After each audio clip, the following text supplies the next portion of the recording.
Hello friends, I am Chevee. Welcome to my shed. How was your day today? I hope it was awesome. Please let me know in the comments down below. So, this is take 2.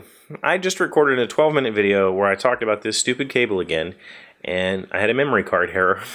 So, I'm not going to talk about this for 12 minutes again, but the intent was I started to talk about this because I wanted to talk about you, and then I ended up talking about this way too long. Essentially, yesterday, I did a video about this little splitter, and I talked about wanting to be able to use 2 microphones when I'm at the shows next week or wherever I go to be able to record whoever's in front of the mic as well as myself. And I got a lot of wonderful, wonderful responses, both in the comments here and on Twitter and on Facebook. And it just blows my mind. Today, I'm working on right now, actually, a new project that the Unity thing that I talked about a while back, it's just not working for me. So I'm going to try to do a extremely basic game project, but it's mine, and it's not a tutorial. It's just something I'm just going to do, and I'm going to do it for my phone. And so I just started asking questions today on Twitter, which posts to my Facebook, and got so many amazing responses from many of you, actually. So that's where I was headed when I was talking about this for the last 12 minutes. But essentially, we talked about being able to split audio channels into 2 separate channels yesterday, and it works wonderfully for me. I had this microphone and this microphone, and I got 2 distinct channels. I was able to split them very easily in Premiere Pro, add filters and all that sort of stuff. And a lot of the comments were wonderful. People said, it'll work, but there's caveats, right? And there's always caveats. And for me, it's the cost benefit. This is a $7 splitter that takes 2 inputs, puts one on the left channel, one on the right channel. I can break those out and apply essentially profiles to my audio tracks. I have a set of profile settings or presets for this microphone as well as this microphone saved in Premiere Pro because they provide a consistently similar sound profile as well as consistently similar background noise and hum and all that sort of stuff. So I have a preset for this mic to clean it up.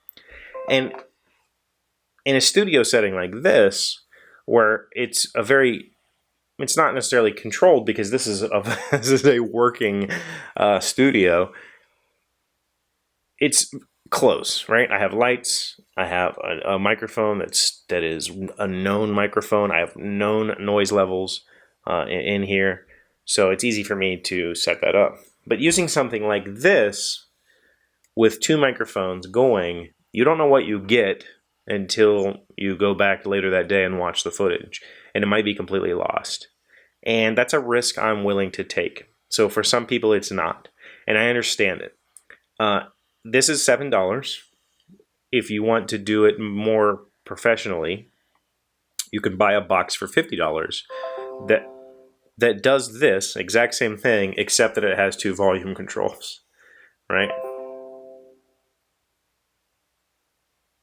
Why is this happening to me? So, no more volume. If you are in an unknown noise environment with 2 different microphones, especially in 2 different places, this one here, this one on me, you run a risk. And that risk is if these microphones are way out of balance, meaning that this microphone records really soft, this microphone records really loud, if this microphone starts to go clip, it starts to get too much noise, that it starts to start dropping the frequencies, there's no way to fix it because these are essentially tied to the same channel in the camera. I can adjust gain in the camera so I could keep this microphone from clipping. I can pull the gain down, but that's also going to lower this gain.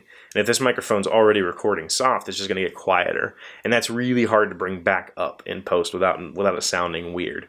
Now, like I said, I have profiles, and you don't recognize that I have these profiles because you hear the same sound every day.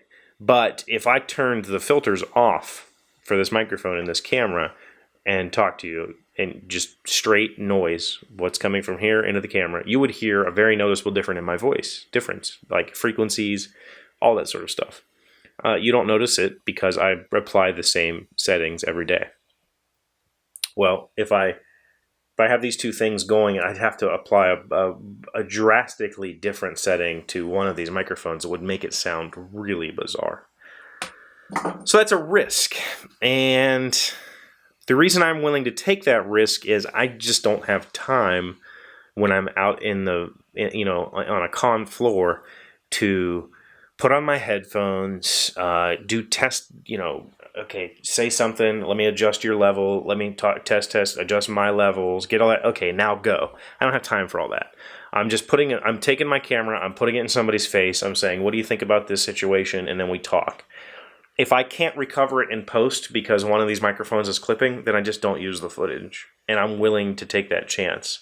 A lot of people aren't willing to take that chance. But I can tell you, in a controlled sound environment, here where I don't have a lot of background noise, I have a known volume level, this little $7 cable is perfect for me. It does exactly what I wanted it to do. It gave me 2 good channels. I was able to clean them up nicely. Perfect. Absolutely perfect.